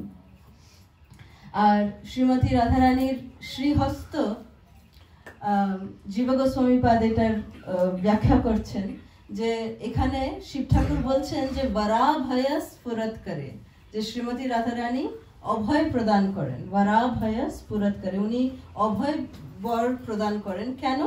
কারণ কি ওনার হাত সবসময় কৃষ্ণ ধরে থাকে, কৃষ্ণ ধরে থাকে, আর কৃষ্ণ হচ্ছেন সমস্ত ভয় থেকে নিবারণ করার জন্য কৃষ্ণ আছেন। তো কৃষ্ণের হাত যেহেতু শ্রীমতী রাধারানী সবসময় ধরে আছেন, ওই জন্য উনি যখন হাত ওঠান তো ওনার হাত আমাদেরকে অভয় প্রদান করতে পারে। তো বরাভয় স্ফুরত করে প্রভূত সম্পদালয়ে। তো শ্রীমতী রাধারানীর হাত শুধু মাত্র অভয় দান করেন না, শ্রীমতী রাধারানীর হাত এমন ম্যাজিক্যাল হাত, জাদুই হাত, যে শ্রীমতী রাধারানী যে জিনিসটা ছোঁয় সেটা পারফেক্ট হয়ে যায়। তো শ্রীমতী রাধারানী আমরা জানি যে দুর্বাসা মুনি শ্রীমতী রাধারানীকে বরদান দিয়েছিলেন যে তুমি যা রান্না করবে, যে তোমার রান্না খাবে তার কোনোদিন ভবরোগ হবে না। আর মা যশোদা সবসময় চাইতেন যে কৃষ্ণ যেন বেস্ট পায়।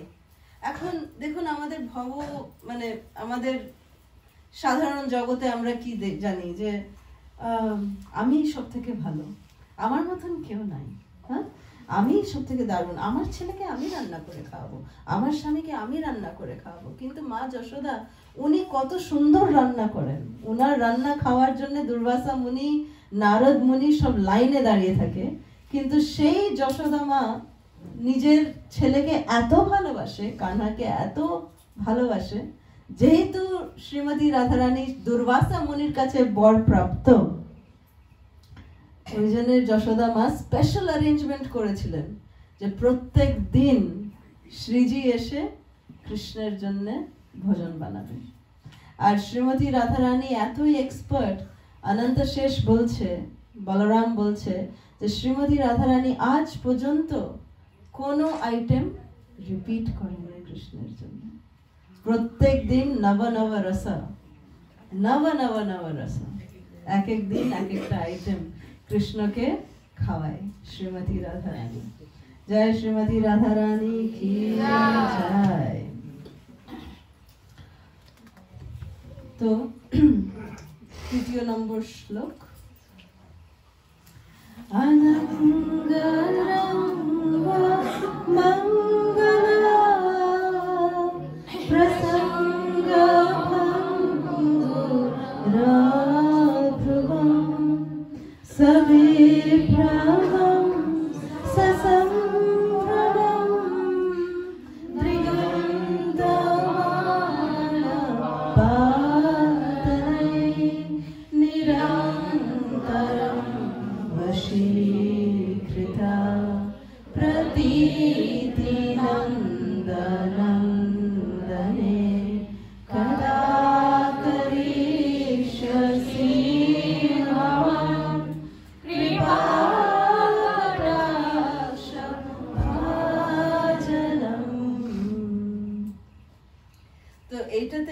এই শ্লোকে শিব ঠাকুর বলছেন যে শ্রীমতী রাধারানী তার নেত্র যুগল দিয়ে কৃষ্ণকে সবসময় তীর চালায়। শ্রীমতী রাধারানীর ভ্রিকুটি হচ্ছে বাণের ধনুষের মতন, আর দৃষ্টি হচ্ছে তীরের মতন। তো ওই জন্য যখন কৃষ্ণর দিকে রাধারানী তাকায় তখন কৃষ্ণ একদম নিস্তব্ধ হয়ে থাকে, কারণ কি শ্রীমতী রাধারানীর দৃষ্টি বাণ কৃষ্ণের হৃদয়ে ছিনবিন করে দেয়। তো এই প্রসঙ্গে শ্রীল জীব গোস্বামীপাদ বলছেন যে এখানে প্রতীতি নন্দ নন্দনে, এই শ্লোকটাতে দেখবেন এখানে লেখা আছে নিরন্তরম বশীকৃত প্রতীতি নন্দ নন্দনে। নিরন্তরম বশীকৃত, বশীকৃত মানে বসে রাখছে, হিপনোটাইজ। শ্রীমতী রাধারানী কৃষ্ণকে হিপনোটাইজ করে দিচ্ছে। আমার বাবার একটা খুব শ্লোক খুব পছন্দ, শিল প্রভুপাদের একটা আমরা লেকচার শুনতাম আগের মানে প্রথম দিকে, ওখানে নারদ মুনি একটা শ্লোক বলছে যে কৃষ্ণর কাছে গেছে, নারদ মুনি পাণ্ডবদেরকে দেখে, বনবাস হয়েছে পাণ্ডবদের, তো ওখানে নারদ মুনি গেছিল পাণ্ডবদের কাছে দর্শন করতে, কেমন আছে পাণ্ডবরা। তো গিয়ে দেখে খুব আনন্দে আছে পাণ্ডবরা, বনবাসেও খুব আনন্দে আছে, কৃষ্ণর কথা বলছে সব, নারদ মুনিকে খুব সুন্দর ওয়েলকাম করেছে, সব হয়েছে। নারদ মুনি কনফিউজ হয়ে পুরো দ্বারকা চলে গেছে। দ্বারকাতে গিয়ে বলছে কৃষ্ণ আমি খুব কনফিউজ। তো তখন কৃষ্ণ বললো কেন, কি হলো? বলবে যে আরে দেখো পাণ্ডবরা ছিল ইন্দ্রপ্রস্থর মতন জায়গাতে, ওর রাজা চক্রবর্তী রাজা ছিল, রাজস্ব যজ্ঞ করেছে, কিন্তু এখন দেখো ওরা ভিখিরির মতন ওরা বনে বনে ঘুরে বেড়াচ্ছে, কিন্তু তাও ওরা এত আনন্দিত কেন, এত আনন্দ কি করে থাকতে পারে? আমি শুধু এটাই বুঝতে পারি কৃষ্ণ যে তুমি ওদের উপরে এই বশীক্রিয়াতে করেছো, যে তুমি ওদেরকে পুরো হিপনোটাইজ করে দিয়েছো, যে তুমি ওদেরকে পুরো তোমার প্রেমে ওরা একদম সবকিছু ভুলে গেছে। ওদের জন্য কিবা সুখ, কিবা রাজপ্রাসাদ, কিবা বন কোনো ব্যাপার না, যেখানে ওরা তোমার সেবা করতে পারবে, তোমাকে ধ্যান করতে পারবে, সেটাই ওদের জন্য রাজপ্রাসাদ। তো এটা হচ্ছে তো শ্রীমতী রাধারানী নিরন্তরম বশীকৃত প্রতীতি নন্দ নন্দনে। এইটার জন্য শ্রীল জীব গোস্বামীপাদ এই শ্লোকের টিকা করছেন এবং বলছেন যে শ্রীমতী রাধারানী কৃষ্ণের লীলা শ্রীজির খুব পছন্দ। কোন লীলাটা বলো তো? দাম বন্ধন লীলা খুব পছন্দ। কেন? যে এটাতে কৃষ্ণ একটু বকা খেয়েছিল, একটু মায়ের কাছে একটু খুব দণ্ডিত হয়েছিল। তো শ্রীজি ভাবছে যে আরে কৃষ্ণকে যদি আমিও যদি একটু মানে মানে এই যে বকা খেয়েছিল মায়ের কাছে এরকম ভাবে, প্রথমবার জীবনে প্রথমবার মায়ের কাছে এরকম করে বকা খেয়েছিল। কোনদিন তারপরে কিন্তু মা যশোদা আর বকে না কৃষ্ণকে। অনলি ওয়ান ডে অনলি, ওই দীপাবলির দিন বকেছিল কৃষ্ণকে, দিয়ে তারপরে এমন বকা দিয়েছিল, তারপরে বেঁধেও দিয়েছিল উখলের সঙ্গে। তো শ্রীমতী রাধারানীর এই লীলাটা খুব প্রিয়, এবং শ্রীমতী রাধারানী শুধু ভাবতো যে ইস আমি কি কোনোদিন এটা মানে সুযোগ পাবো, আমিও যদি কৃষ্ণকে বাঁধতে পারতাম কত ভালো হতো। এই কৃষ্ণ সবসময় ঘুরে বেড়ায়, আমার কাছে আসেই না, সবসময় এরকম করে, তো কাশ আই উইশ যদি এরকম হতো, আমি যদি কৃষ্ণকে একবার বাঁধতে পারতাম। তো একদিন কি হয়েছে, অনেক বছর পর, হ্যাঁ দীপাবলিরই দিন ছিল, সেই দিনও কৃষ্ণ বড় হয়ে গেছে। তো শ্রীমতী রাধারানী নিকুঞ্জ বনে একজন সখীর নিকুঞ্জতে কৃষ্ণের অপেক্ষা করছে, কৃষ্ণ আসছেই না আসছেই না। তো শ্রীমতী রাধারানী খুব দুঃখিত, আসছে না। দুঃখটা কিছুক্ষণ পরে রাগে পরিবর্তিত হয়ে গেল, খুব রাগ, যে এত আমি সেজে গুজে আসলাম, এত সব সাজানো হলো, এখনো কৃষ্ণ আসার সময় পেল না। যে কৃষ্ণ দেখে আস্তে আস্তে বাঁশি বাজাতে বাজাতে আসছে অনেকক্ষণ পর। শ্রীমতী রাধারানীর যা রাগ, রাগে তখন যে কৃষ্ণ এসছে, শ্রীমতী রাধারানী বলছে এত দেরি কেন করেছো বলে কৃষ্ণকে একটা গাছের সঙ্গে এমনি করে ঠেলে দিয়ে, ওই গাছেরই ওই যে লতা দিয়ে এমনি করে বেঁধে দিয়েছে।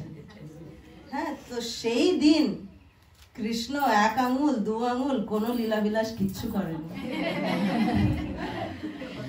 কেন? হ্যাঁ না, কেন কি শ্রীমতী রাধারানী কোনোদিনও কৃষ্ণকে ডাইরেক্টলি এমনি করে দেখায় না। কারণ কি জানে, শ্রীমতী রাধারানী জানে যদি কৃষ্ণকে এমনি করে তাকায়, তো এই শ্লোকে যেটা বলা আছে ভঙ্গুরা ভ্রুবম, এই ধনুষ বাণ দিয়ে যখন কৃষ্ণের দিকে ডাইরেক্টলি যদি শ্রীজি তাকায়, কৃষ্ণ ফ্রিজ, একদম ফ্রিজ, বরফ, কিচ্ছু করতে পারবে না কৃষ্ণ। তো এক আঙুল দু আঙুল তো অনেক দূরের কথা, কিচ্ছু করতে পারবে না। তো শ্রীমতী রাধারানী এমনি করে তাকিয়েছে কৃষ্ণের দিকে আর বলছে তুমি দেরি করে কেন এসছো, দিয়ে বেঁধে দিয়েছে। এক সেকেন্ডে কৃষ্ণ বেঁধে গেছে, দেখো কিরকম করে বেঁধে দাঁড়িয়ে আছে। আর দিয়ে বাঁধার পরে শ্রীমতী রাধারানী কোমরে হাত দিয়ে বলছে কেন দেরি করে এসছো, কেন দেরি করে এসছো। তো কোমরে দেখো এমনি করে হাত দিয়ে দাঁড়িয়ে আছে, কেন দেরি করে এসছো। আর কৃষ্ণ কিছু বলছেই না, ও তো ফ্রিজ হয়ে দাঁড়িয়ে আছে, বরফ হয়ে দাঁড়িয়ে আছে, একদম কিছু বলতে পারছে না কৃষ্ণ। তখন রাধারানী কৃষ্ণের কাঁধে এমনি করে কিছু তো বলো, কেন দেরি করে এসছো, কিছু তো বলো। তো শ্রীজির হাতের স্পর্শ পেয়ে কৃষ্ণের একটু চেতনা ফিরেছে, বলছে ও শ্রীজি অ্যাকচুয়ালি আজকে দীপাবলির দিন, তো তো ওই জন্য মা যশোদা একটু পুজো টুজো করছিল, ওই জন্য দেরি হয়ে গেছে। তখন শ্রীমতী রাধারানী বলছে ইস তাই, আমি ভাবছি তুমি কোনো অন্য গোপীর সঙ্গে ছিলে, আমার খুব ভুল হয়ে গেছে, সরি, তুমি মায়ের সঙ্গে ছিলে, ঠিক আছে তাহলে ওকে। ইমিডিয়েটলি বন্ধন খুলে দিয়েছে। কিন্তু শ্রীজির যে যেটা ইচ্ছা ছিল যে কৃষ্ণকে বাঁধবে, সেই ইচ্ছাটা কৃষ্ণ পূর্ণ করেছিল। তো ওই জন্য আমরা শ্রী শ্রী রাধা দামোদর কে আমরা কার্তিক মাসে পুজো করি এই লীলাটার জন্য। চতুর্থ শ্লোক তরিৎ সুবর্ণ চম্পকা প্রদীপ্ত গৌর বিগ্রহে মুখা প্রভা পরাস্তকোটি শারদেন্দু মণ্ডলে বিচিত্র চিত্র সঞ্চরা চকোর শাবলোচনে কদাকলি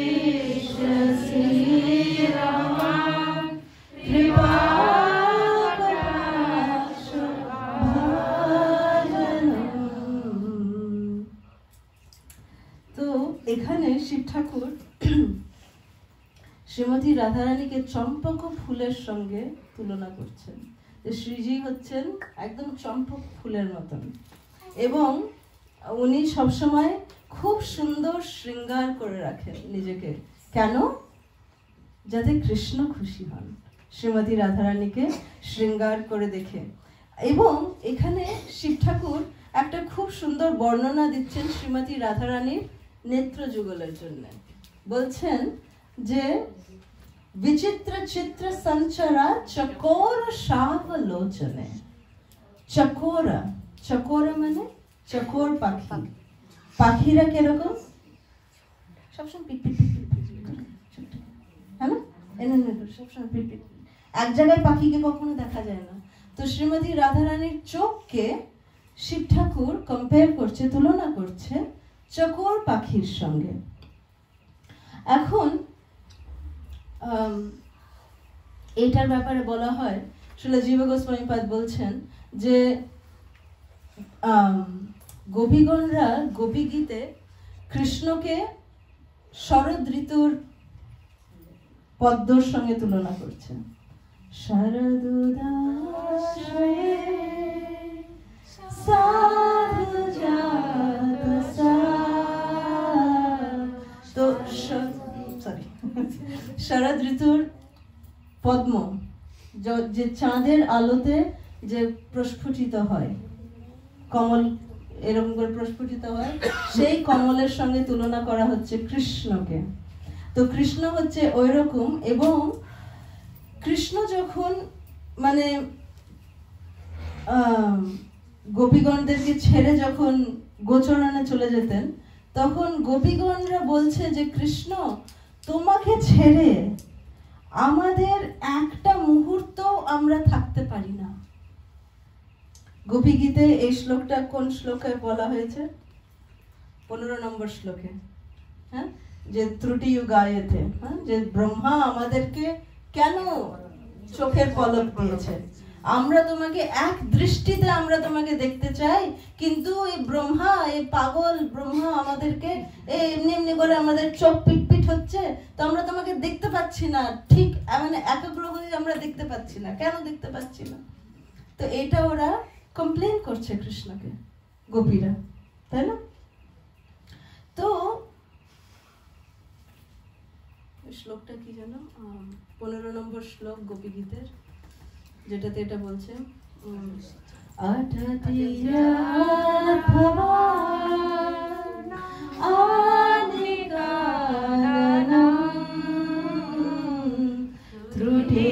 ত্রুটিগায়তে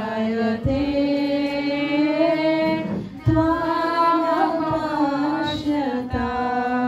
তো এটা ব্রহ্মাদেব কি করলো? এত ত্রুটি করে দিল আমাদের চোখে। তো গোপীরা নিজেরা বলছে যে আমাদের চোখটা পিটপিট যাতে না করে, আমরা যাতে এক দৃষ্টিতে যাতে কৃষ্ণকে দেখতে পারি। কিন্তু এটা একটা কন্ট্রাডিকশন, যে শিব ঠাকুর কি বলছে? শ্রীজির চোখ কিরকম? চকোর পাখির মতন, সবসময় পিটপিট করছে। তাহলে এটা কি একটা দুই মত হয়ে গেল? দুই মত হলো, তাই না? হলো কি না? কোনটা ঠিক? কোনটা ঠিক? ভয় পেও না, বলো কোনটা ঠিক? দুই মত হলো তো? তো কোনটা ঠিক? শিব ঠাকুরের বাণী ঠিক, না যেটা গোপীরা বলছে সেটাই ঠিক? শিব ঠাকুর ভুল? দুজনেই ঠিক। এটার ব্যাখ্যা শ্রীল জীব গোস্বামীপাদ দিচ্ছেন, যে যখন শ্রীমতী রাধারানী যখন কৃষ্ণকে যখন দেখেন, যখন কৃষ্ণ যখন আসছে, যখন কৃষ্ণকে দেখেন, তখন ওনার পলক ঝপকায় না, এক দৃষ্টিতে উনি কৃষ্ণকে দেখেন। তো সেটা যেটা গোপীরা বলছে ঠিক। কিন্তু শিব ঠাকুর কি বলছে? যখন শ্রীজি যখন কৃষ্ণকে খুঁজছে, যখন কৃষ্ণ নেই, তখন এদিক ওদিক এদিক ওদিক এদিক ওদিক পিটপিট করছে চকোর পাখির মতন। তখন শ্রীমতী রাধারানী কৃষ্ণকে খুঁজছে। আর যখন কৃষ্ণকে দেখছে শ্রীমতী রাধারানী, তখন ওনার দৃষ্টি এক জায়গায় স্থির হয়ে থাকছে। ইনফ্যাক্ট জীবা গোস্বামী পাদ বলছেন যে কৃষ্ণকে যদি মানে একদিন ধরো কৃষ্ণ আসলো, শ্রীমতী রাধারানী দেখলো ও কৃষ্ণর আংটিটা কত সুন্দর, তো সেই দিন শ্রীমতী রাধারানীর চোখ কৃষ্ণের আংটি থেকে সরে না, এক দৃষ্টিভাবে ওইখানে দেখতে থাকে। যে কোনো জায়গায় কৃষ্ণের যে কোনো অঙ্গে যেখানে শ্রীমতী রাধারানীর চোখ একবার যেখানে পড়ে গেল, সেদিন ওখান থেকে আর নড়তে পারে না। এতই সৌন্দর্য কৃষ্ণের। আর এইভাবে কৃষ্ণ শ্রীমতী রাধারানীকে আকর্ষিত করেন। তো এটা হচ্ছে চকোর শাবলোচনে। নেক্সট শ্লোক। মদোন্মদাতি যৌবনে প্রমোদমানমন্দিরে প্রিয়ানুরাগরঞ্জিতে কলাবিলাসপণ্ডিতে অনন্যধান্য কুঞ্জরাজ্য কামকেলিকোবিদে কদা করিষ্যসি ভবাম কৃপাকটাক্ষম ভাজনম। তো এই শ্লোকে শিব ঠাকুর বলছেন শ্রীমতী রাধারানীর উন্মাদের ব্যাপারে। যে শ্রীমতী রাধারানী মদোন্মতাতি যৌবনে, যে উনি কৃষ্ণের সঙ্গে খুব মানও করতে পারেন। হ্যাঁ, খুব অল্প অল্প জিনিসে শ্রীমতী রাধারানী মান করেন, খুব মান করেন, এবং কৃষ্ণের ওপরে অনেক রাগও দেখান। হ্যাঁ, কিন্তু সেই রাগটা হচ্ছে শ্রীলা জীবা গোস্বামী পাদ বোঝাচ্ছেন আমাদেরকে যে সেই রাগটা হচ্ছে প্রেমের পরাকাষ্ঠা। হ্যাঁ, তো ওটা হচ্ছে প্রেমের পরাকাষ্ঠা। সেটা শ্রীলা জীবা গোস্বামী পাদ বলছেন যেরকম ভ্রমর গীতেও শ্রীমতী রাধারানী প্রথম শ্লোকে বলছে মধুপাকিটব বন্ধো মা স্পৃশাঘ্রিম সপত্ন্যা কুচবিলুলিতমালা কুমকুমাস্মশুভির্নঃ। মানে যে কৃষ্ণকে মানে যে ভ্রমণের সঙ্গে কথা বলতে বলতে শ্রীমতী রাধারানী বলছেন যে তুমি আমাদের সঙ্গে এতদিন ছিলে কৃষ্ণ, এখন তো তুমি উড়ে চলে গেছো, অন্য ফুলকে তুমি খুঁজে পেয়ে গেছো। হ্যাঁ, এটা তাও দেখা যাচ্ছে যে এটা মানে অ্যাপারেন্টলি আপাতত দৃষ্টিতে যে শ্রীমতী রাধারানী খুব ক্রোধিত হয়েছে, খুব মান দেখাচ্ছে, কিন্তু শ্রীলা জীবা গোস্বামী পাদ বলছেন যে এটা হচ্ছে শ্রীমতী রাধারানীর একটা এমন একটা বিশিষ্ট অধিকার যেটা কৃষ্ণ স্বয়ং শ্রীমতী রাধারানীকে দিয়েছেন। যে আপনারা দেখবেন শ্রীমদ্ ভাগবতের শুধু যদি আপনারা চ্যাপ্টার্স গুলো দেখেন না, যে এই ভ্রমর গীত হচ্ছে চ্যাপ্টার নাম্বার 47, 47 নম্বর অধ্যায়।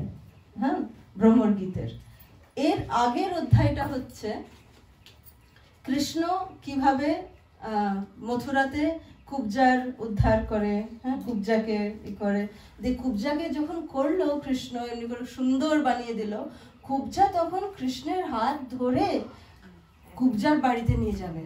তো কৃষ্ণ কিন্তু তখন গেল না, যে আমার কাছে শ্রীজির পারমিশন নেই এখন পর্যন্ত, ওই জন্য আমি এখন পর্যন্ত কারোর সঙ্গে আমি এখন মানে কোনো অন্য মেয়েদের সঙ্গে আমি থাকতে পারবো না, যেতে পারবো না। তো ওই জন্যে এই ভ্রমর গীতটা কৃষ্ণ এই সন্দেশ পাঠিয়েছিল রাধারানীর জন্য যে শ্রীজি আমাকে অনুমতি দাও, যে আমি কি অনুমতি পেতে পারি যে অন্যদেরকে একটু কৃপা দিতে পারি। তো তখন শ্রীমতী রাধারানী এটা যে কৃষ্ণের যেটা ইন্টারনাল মানে একটা যেটা ইচ্ছা ছিল যেটা কৃষ্ণের, সেটা শ্রীমতী রাধারানী বুঝতে পেরে কৃষ্ণকে বলছে হ্যাঁ আমরা তো অনেক কৃপা পেয়েছি কৃষ্ণ, এবার তুমি মথুরাতে তুমি সকলের সঙ্গে লীলা করো, প্লিজ ওদেরকে একটু কৃপা দাও। তো এই 47 নম্বর শ্লোকের অধ্যায়ের পরেই আপনারা দেখবেন 48 নম্বর শ্লোকে অধ্যায়ের নাম হচ্ছে কৃষ্ণা প্লিজেস হিজ ডিভোটিস।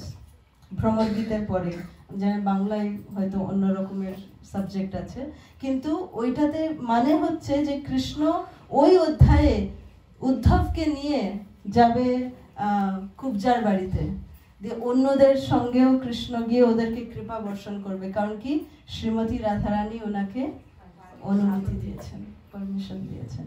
তো এইটা হচ্ছে শ্রীমতী রাধারানীর মদন মাত হলেও শ্রীমতী রাধারানীর যে কৃপা, যে শুধু আমি নিজে মানে কৃষ্ণর কৃপা নিয়ে আমি শুধু থাকতে চাই না, সকলে পাক কৃষ্ণর কৃপা সকলের জন্য, যেন সবাই যেন পেতে পারে। তো ওই জন্য শ্রীমতী রাধারানী বলছে আমরা তো খুব পেয়েছি, এবার তুমি কৃষ্ণ কুবজার সঙ্গে অন্যদের সঙ্গে তুমি কৃপা ওদেরকে দাও। তো এই পারমিশনটা পাওয়ার পর প্রথমে কৃষ্ণ যাবে কুবজার কাছে, তারপরে 16,108 রানীদেরকে কৃষ্ণ নিয়ে আসবে শ্রীমতী রাধারানীর অনুমতি পাওয়ার পরে। এটা হচ্ছে শ্রীমতী রাধারানীর পজিশন। আজকের জন্য এটা হচ্ছে শেষ শ্লোক। অশেষ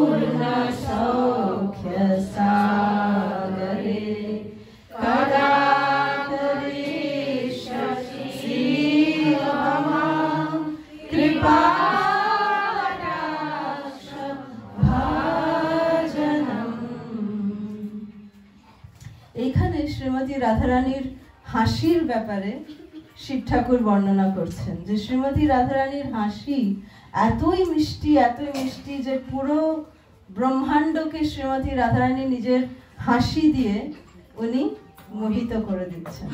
তো এটা সম্পর্কে একটা সুন্দর কাহিনী আছে, এই কাহিনীটা বলে আজকে আমরা এখানে শেষ করব।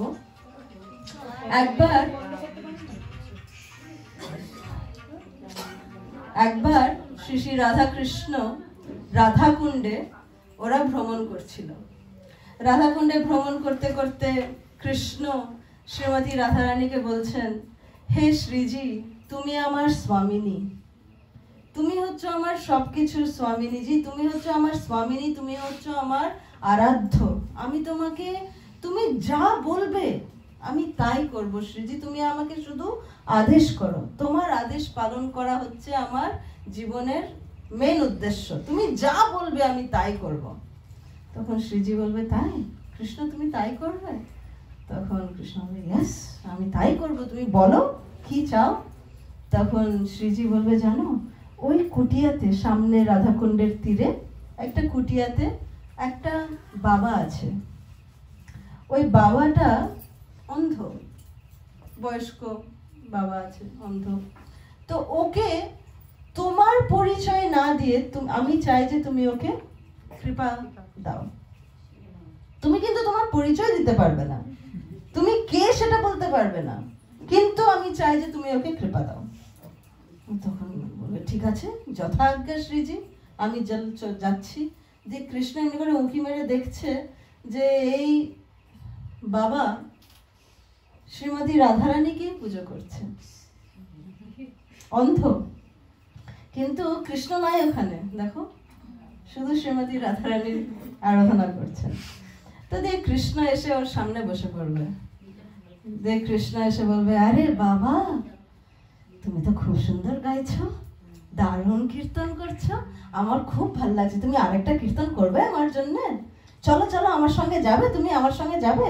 তখন বাবাটাকে নিয়ে একটুক্ষণ হাঁটবেও কৃষ্ণ। তো বাবা বলবে, আরে লালা আমি আর হাঁটতে পারছি না, তো আমি একটু বসি, আমি বসে বসে তোমাকে কীর্তন শোনাচ্ছি। দিয়ে ওই বাবা তখন সুন্দরভাবে কীর্তন করবে, কৃষ্ণ করে মুগ্ধ হয়ে কৃষ্ণ শুনছে কীর্তন, আর দিয়ে শুনতে শুনতে তখন কৃষ্ণ বলবে যে ঠিক আছে, আমি খুব খুব খুশি হয়েছি বাবা, তুমি আমাকে যে এত সুন্দর কীর্তন শোনালে, আমি খুব প্রসন্ন। তখন শ্রীজি পেছন থেকে মানে বলতে পারবে না, তুমি কৃপা দিতে পারো কিন্তু তোমার পরিচয় কিন্তু দিতে পারবে না। তো শ্রীমতী রাধারানী আমি কিন্তু দেখছি। তো তখন তো এরকম করে শ্রীমতী রাধারানী তখন কৃষ্ণ মনে আছে মনে আছে, আমি বলবো না। তো ওইটা ওরকম করে দেখে শ্রীমতী রাধারানী করে হেসে ফেলবে, খুব হাসছে শ্রীমতী রাধারানী করে খুব হাসছে। তো ওই হাসিটা শুনে তখন কৃষ্ণ বলবে আচ্ছা বাবা তুমি বলো, তোমার জন্য কি কিছু আছে আমি করতে পারি, তুমি বলো, তুমি শুধু বলো, তুমি যা বলবে আমি তাই করে দেবো। তখন ওই ভক্ত বাবাটা বলবে এই যে তোমার পেছনে একজন দাঁড়িয়ে আছে, তাকে নিয়ে আসো। তাহলে লালা আমি আমার পেছনে কেউ নেই, আমি একা এসেছি তোমার কীর্তন, আমি একা শুনলাম না, তুমি কি আরো কারোর আওয়াজ শুনেছো? কেউ তো নেই, আমার পেছনে কেউ নেই, আমি একা আছি। বলছে না না, ওই যে যে হাসছিল তাকে নিয়ে আসো। তখন কৃষ্ণ গিয়ে শ্রীজিকে নিয়ে আসবে। যেই শ্রীজিকে নিয়ে আসবে, শ্রীমতী রাধারানীর চরণের নুপুরের আওয়াজ শুনে সেই ব্রাহ্মণ শ্রীমতী রাধারানীর চরণ ধরবে। যেই শ্রীমতী রাধারানীর চরণ ধরবে, শ্রীমতী রাধারানী তাকে এমনি করে তুলে নিয়ে তাকে দৃষ্টি প্রদান করবে, এবং দৃষ্টি প্রদান করে সে যুগল মূর্তি সেই বাবা দর্শন করবে। তখন কৃষ্ণ বলবে আরে বাবা, তুমি আমাকেও তো বলতে পারতে, আমি তোমাকে বললাম যে তুমি যা চাইবে আমি তোমাকে দেব, তো তুমি আমার কাছ থেকে বলতে পারলে না যে আমাকে দৃষ্টি চাই, আমি তোমাকে দৃষ্টি দিয়ে দিতাম, তুমি চাইলে না কেন আমাকে? তখন বাবা বলবে যে আরে লালা, তোমার কাছে তো চাইতে হয়, আমার স্বামিনীর কাছে না চেয়ে আমি পেয়ে গেছি। জয় জয় শ্রী রাধে। এই জন্য গোপীরা গাইছে, শ্রীমতী রাধারানী এবং গোপীরা গাইছে যে গোপী গীতে ওরা বলছে যে কৃষ্ণর বাক্য যে এত মধুর, যে কৃষ্ণ এত মানে মোহিত করে দেয় সকলকে। ওই বাবাকে মোহিত করে দিয়েছিল, কিন্তু কৃষ্ণর মধুরতাকেও শ্রীমতী রাধারানীর হাসি সারপাস করে দিয়েছে। তো এইটা হচ্ছে শ্রীমতী রাধারানীর পজিশন। তো সেই শ্রীমতী রাধারানীর আমরা কৃপার জন্য প্রার্থনা করছি আমাদের গুরুবর্গর কাছে, শিলা প্রভুপাদের কাছে, শ্রী গৌরাঙ্গ মহাপ্রভুর কাছে। এবং কালকে আমরা নেক্সট শ্লোকগুলো আরো 6টা শ্লোক আছে, তো আজকে আমরা 6টা করলাম, আগামীকাল আমরা আরো নেক্সট 6টা করব। অনেক ধন্যবাদ। হরে কৃষ্ণ।